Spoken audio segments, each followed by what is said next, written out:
Hello, my name's Joel Hargis with the Florida Aviation Network. Today we are back at Spruce Creek Flying Community, continuing our series, Veteran Flyers. And I am really delighted to have some great guests here today. And our first guest today is retired Major General Paul Van Sickle. Welcome, Paul. Great, Joel. Great to be here. Thank you. Well, thanks for taking some time to talk to us. And like I say, we don't get to sit down with too many generals, you know, as we do this. But you guys actually have gotten to fly some airplanes too. We have, and I had kind of an odd career, if you will. I started out as a navigator in the F4 in the back seat, and then had some flying lessons before that, but didn't have my private pilot's license. So and then let's back up just okay. a little bit. So you actually took some lessons before you joined the Air Force. That's correct. And what was your inspiration in aviation? Why did you want to go in the sky? Yeah. Well, I grew up in a military family, and we moved out, and we moved all over the world. My dad was he was a pilot in the Air Force. Cool. And so I grew up admiring this uniform and admiring the wings that he had on his chest, and I wanted to do what he did. Yeah, well, that's a great reason to do it. And Yep. so you started taking lessons. Do you remember you did that as a civilian? Yes. What was the first airplane you took a lesson in? It was a Cessna 152. A Cessna 152. And, you know, I just love to point that out to realize that, you know, even though you're a general, guess what? You started just like everybody else. Yep, right? absolutely. Yeah. And that's we really try to share that with particularly our younger viewers to just make it real, right? So a Cessna 152. Yep. And did you solo in that? No, I had just a few lessons in that, and then I switched to a Piper. Okay. And then it was low wing, flew the Piper. Which model? I think it was a 28. Okay. Yeah, Piper 28. Like and a Warrior. Yep. And I was going through Squadron Officer School at the time. I was a lieutenant going through Squadron Officer School at Maxwell Air Force Base. So when I got done with school in the day, I went and flew with my instructor during the afternoon and evening, and got my private pilot's license in about 6 weeks. And so that's excellent. Yep. You know, I got my private in 7 weeks with a full-time job. Did you? So I can relate. Yep. That's a lot of work. It's busy. A lot It was of fun. studying, a lot of flying. Yeah, it was fun. That's awesome. So, but you say flying for the Air Force, you started in the back seat of an F4. Yep, I did. And we got caught up in, I graduated from college in 1978, and there was a big drawdown, so we didn't have too many pilot slots, and I ended up with a nav slot. And I felt very fortunate to have that, but my goal was always to be a pilot. That's awesome. So let's talk about the F4 a minute. That was kind of like a rocket ship. Yep. Yeah, it was proof that anything with a large enough engine can fly. No doubt about it. But it was a wonderful airplane. Flew the D model in Korea, and then flew the E model up in Alaska at Elmendorf. Nice. Yeah. Nice. So did you ever get in the front seat of the F4? No, never did. But, you know, it was really, from an aviation standpoint, before I went to pilot training in the Air Force, it was, I had a great advantage because the front seaters taught me how to fly formation. They taught me how to do approaches. They let me land the airplane from the back seat. At least I thought I was. They were probably closely monitoring that. But it was so it gave me a leg up when I ended up in pilot training. Leg up. I mean, golly, getting formation training before, and even, you know, like landing an F4 and shooting approach in an F4. Yep. Yeah. That's huge. Yeah, it was good. Yeah, be and fun. you knew all about the Air Force jargon. You knew about your -1 that you had to study. You know, that told you how the different type of systems the airplane had. So when you get to pilot training, you have all that knowledge already, and you got guys coming out of college that are going right into pilot training that are not exposed to that at all. So it was there was another navigator in my class as well, and we both did pretty well. So, but it was because of our background that we had. Yeah, Yep. Huge leg up. I get it. And so, you when you started your pilot training in the Air Force, what were they training in at that time? T-37 and T-38, and went to Shepherd Air Force Base, which was the Euro-NATO Joint Jet pilot training course. So I had 3 Norwegians, about 10 Germans, had some Danes, and some Dutch guys in my class. Wow. So that had to be interesting, you know, that kind of international perspective. It was, yeah, it was great. And everybody that graduated was going to go to a fighter. Nobody would go to a heavy. And if you didn't, I think it was like about a month longer than normal pilot training. And so most of the European guys didn't have their assignments yet. Obviously, the U.S. guys didn't. The Norwegians did. They know they're going to be going back to the F-5 or the F-16. So it was, but it was great. It was real international flavor, and it was just a wonderful place to go to pilot training. That's cool. And so, of course, the T-37 is obviously that jet trainer. I mean, the first jet trainer. But what I really want to ask you about is that T-38. Yeah. I mean, that thing looks like it's going 200 miles an hour when it's sitting on a ramp. I love the lines on that airplane. Tell me about it. Yeah, it was a sexy airplane, and when you're a young lieutenant and you get to strap that thing on for the first time and break the sound barrier, it was just fantastic. So I'm definitely, so envious. fun to fly. Yeah, I bet. Yep. And so as you come out of the T-38 and did you go? What was next? Well, I graduated from pilot training, and then we went to a program down in Holloman, New Mexico, called LIFT, which was fighter lead-in training. Okay. And so you learn how to do basic air-to-air maneuvers. You learn how to do more formation stuff. You do more tactical type flying, and then you drop some bombs. Cool. So, and that was about a 2-month program. And what aircraft were you? It was in a T-38. In a T-38. Yep. Yeah, we'll certainly do all that. Yeah. And so, what was next? Yeah, then off to Luke Air Force Base in Arizona for the Right. F-15 training, F-15 RTU, and Flying the that was Eagle. that was a lot of fun. A lot of work, but a lot of fun. And that I mean, as cool as the T-38 is, that had to be a quantum leap. Yes, it was. Yeah, Like, yeah. oh my God, hang on. As soon as Hang on, Betty, here we go. your first ride in a 2-seater, obviously, Right. you're in the front seat, and first time, of course, it's a performance ride for the airplane to show you what it can do, and full afterburner takeoff, and you're Straight 90 in. degrees nose up, and then roll over, look back, you look down, and there's the airfield right there, just absolutely and incredible. You're what, at like 8,000 feet or Yep, something? exactly. Wow. Yep, yeah. Oh my gosh, how much fun is that? So that F-15 is just, and I know you've flown some other stuff you like better because I already asked you some of that, Yep. when we talked earlier. But come on, that's. Did you ever get any combat in that thing? Did you ever get any really fun assignments? No, where well, you we got to fought. lock onto a bogey or Yeah. anything? Well, I'll tell you a funny story, but we fought the Cold War, as you know, and that was pretty much the emphasis for my career. But I was at Nellis in Red Flag, and the box there that they have that you can't go inside where Dreamland is. And all that. Right. So I'm about 10 miles from that, and I had this thing called auto guns X. When you're making your turns, you throw the auto guns to your belly side, so if somebody's coming in, it'll snag a lock, you come back, and hopefully keep from getting shot. Oh, okay. So 90-degree turn, hard left-hand turn. My wingman's off to the left over here. I get a lock. I come back left, bring the TD box to the nose, and it's two of these funny-looking triangles flying in a root formation, and they're in a left-hand turn. And so I didn't join on them, but I got within about 1,000 feet, and I got my tape on, and I'd never seen these things before. Well, they were F-117s. And so I came off, I landed, and a white top car, which is the commander, meets me at the airplane and says, "Come here, Captain." Exactly. Let me have your tape, and you didn't see that. So that was the first time I was exposed to that airplane. And so radar picked those up? Yeah, if you're in close enough, and if you've got the right type of aspect, I see. it'll pick it up. I was going to say, because they're not supposed to be seen. Yeah, in close with the F-15 radar, as strong as it is, it'll pick up them a up. 117. Yeah. Wow, that was cool, huh? Yeah, it was. So what how long did it take you to learn what you had just seen or what that was about? it was probably about 4 years, I think, I would before think, that thing right? came out. Yeah. Yeah, so it was like, don't talk about this. Can now, but don't talk about this, and have a nice day. And that was about it. Once your tape, it just never happened. Exactly. That's Yeah. cool. That's a cool story. And so, so for your F-15 career, just here in the States, or did you ship abroad? We were stationed at Holloman, but we had checker flag deployments, which is when the balloon goes up, we would go to Europe. So one of them was Aalborg, Denmark. So we had 2 deployments there, and then a deployment to Schusterberg. So you fly the F-15 over there and Yeah. just tank?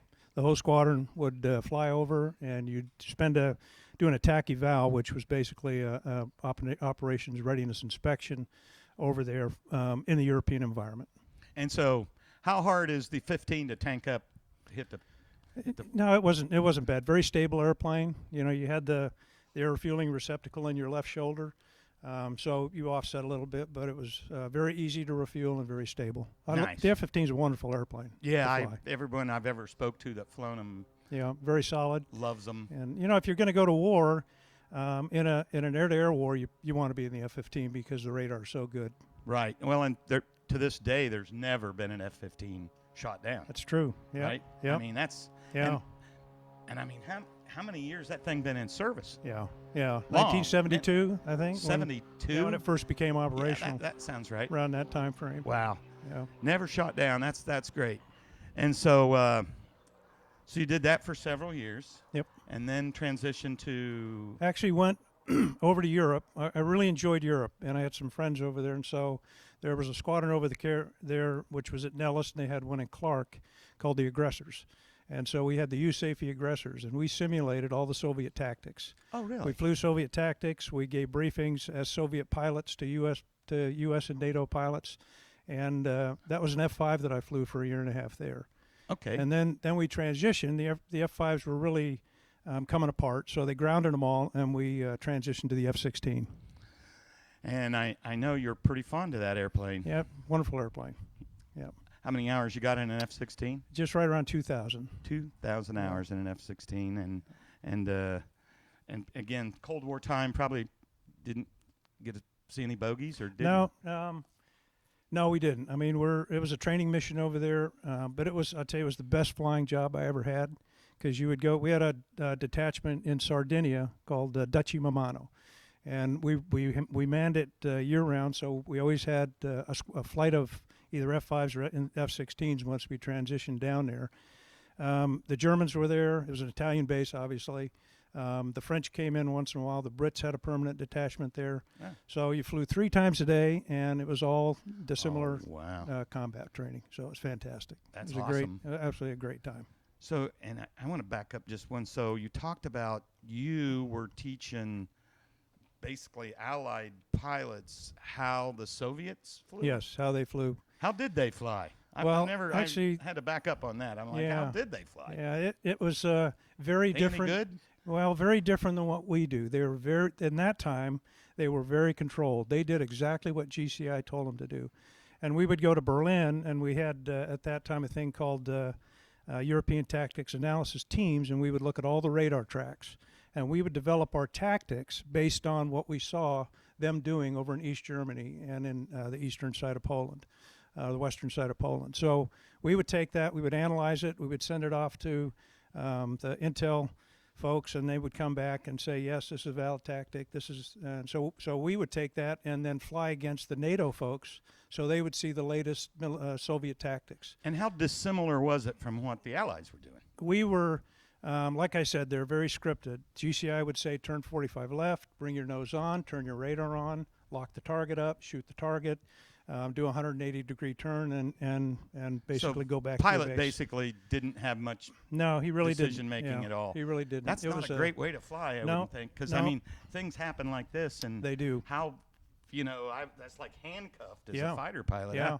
That's And even which gives us a big advantage, I think. It does. Even when they got to the MiG-29, a very maneuverable and a very challenging airplane to fly against. When they got them in Laga, I had a chance to go fly in the airplane and also fly against them, and it's really a. So you flew a MiG-29. Yeah, very well in the back seat, but it was a very challenging airplane to fight against. So they had the capability. They had the capability in their MiG-21s and their MiG-17s, MiG-19s, and so, but they really didn't exercise that.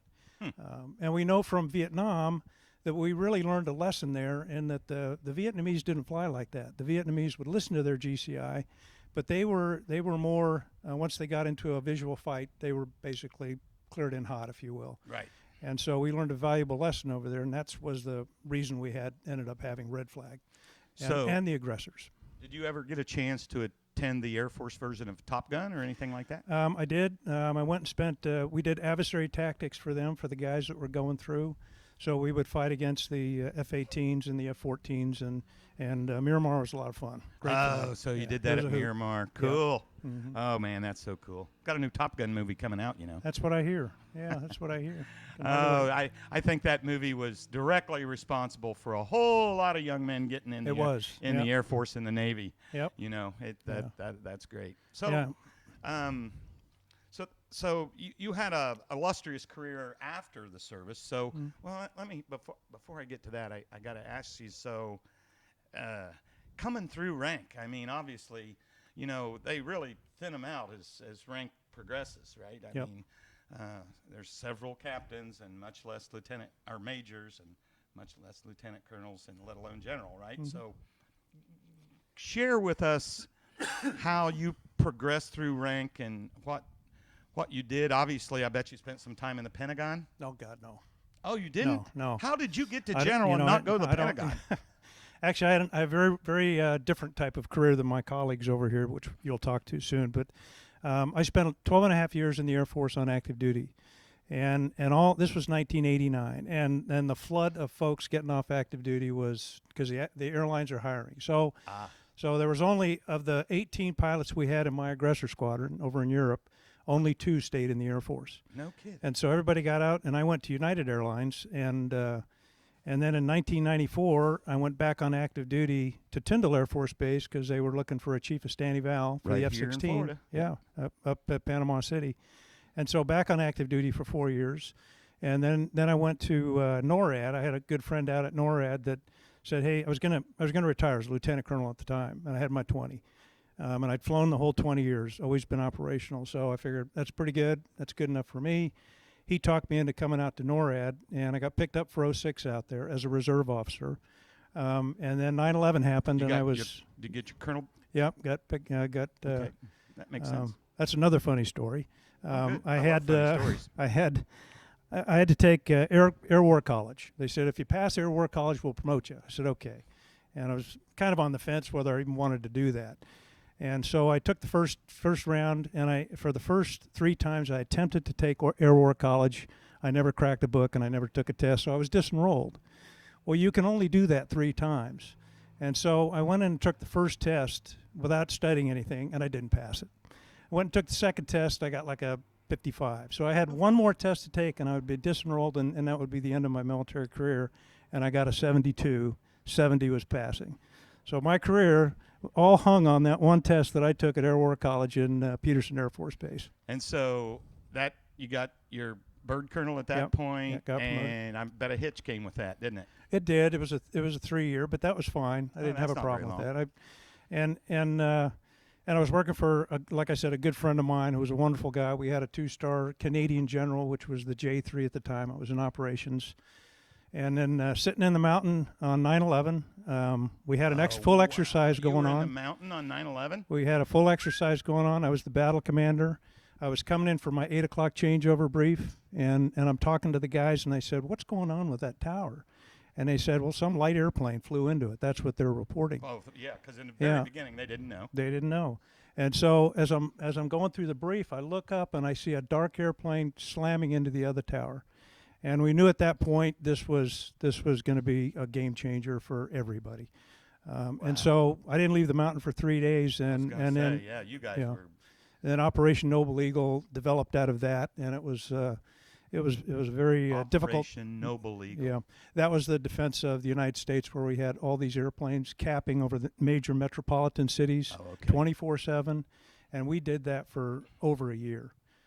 So my. yeah, it was just, and it was just obviously we've all lived that, but our world changed that day. Yeah, it sure did. So wow, NORAD. That's it's funny. My stepson works out there. He's in Okay. space. He's in the Army, but yeah, he's worked in the mountain a little bit, and it's Yeah. it's quite a place. I'm told. It is. Yeah. Obviously, didn't talk much about it, but it's quite a place. Yeah. Wow, that's cool. And so, how long did it take to get all those airplanes out of the sky? Well, we weren't sure how many bad guys we had out there. bet. So I was literally calling units, and I say, "Give me 2, put them up, and put them over here." And at one point, we had General Eberhart was the commander at the time. At one point, we had 383 fighters up, and we had tankers up, tanker support. Yeah. And we looked at this thing. We had no rules of engagement. We didn't. We had Canadians who could shoot down U.S. airplanes, which didn't make any sense at all. We could potentially shoot down foreign airplanes that were coming in the United States. So General Eberhart said, "Listen, give me about 12 airplanes airborne, and give me about 20 airplanes on alert, and let's get some rules of engagement and go from there." Because at that point, because you got to make up new rules. you This do, is yeah. unprecedented. And at that point, Wow. the only people That's a that great had shoot down authority was the president, the vice president, and General Eberhart. Okay. And Wow. so one of those three had to make that decision. And so it was. And- So that's where Operation Noble Eagle so that developed out leads of. me to the plane in Pennsylvania, Yeah. because I know you guys were thinking about shooting that plane down, were you Yeah. not? Yeah. Yeah, and the only thing that crew had was, we call it TP, which is they didn't have any hot ordnance. So they would have had to gun the airplane, but they never got close enough before it went into the went ground. into the ground. Yeah.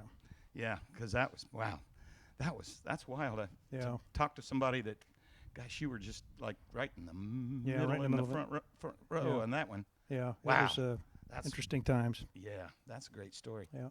That's a great story.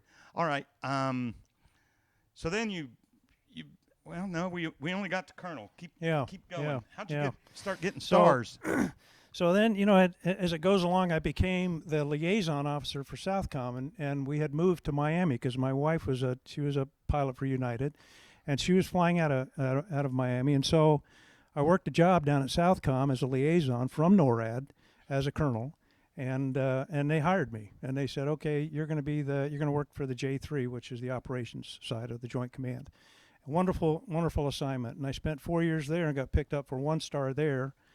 Homestead Air Force Base? No, we were at Southcom headquarters, which was a facility that was right next to the airport, the international airport. Oh, okay. So it's a combatant command for Central and South America. Huh, did not know that. Yeah. And worked in the J3 the whole time, and then got picked up for a 2nd star there. And then I'd been there 4 years, so it's time to move on. And my last assignment was a senior military guy over in Saudi Arabia. So absolutely fantastic assignment. I mean, I couldn't have asked for a better last Funny, tour. I think the last time I was out here, I talked to a guy that was stationed Saudi? in Saudi for a Yeah, while, and he yeah. loved it. Yeah. It was, the people were fantastic. It was just a great assignment. We had all the senior leaders come in to visit. We had the chairman, the chief staff of the Air Force, the CNO of the Navy, and the Army chief come through and had dinner at our house. And it's funny though, my wife's favorite guy was the Navy guy, believe it or not, the CNO, and I don't remember his name at the time because he rode horses. Oh, So there you go. that's why. Wife And likes we're to ride. horse people. We have a lot of. So it's funny, as we were talking earlier, and I got to get this in the can. So you started flying. You finally retired Yeah. as a 2-star. Right. Very awesome. And you started flying for United, Yep.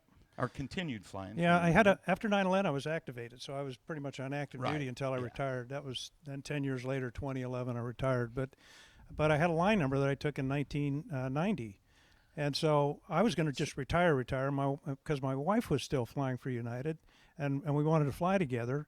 I went ahead and went back to United, and that was my retirement job basically till Sure. age 65. Right.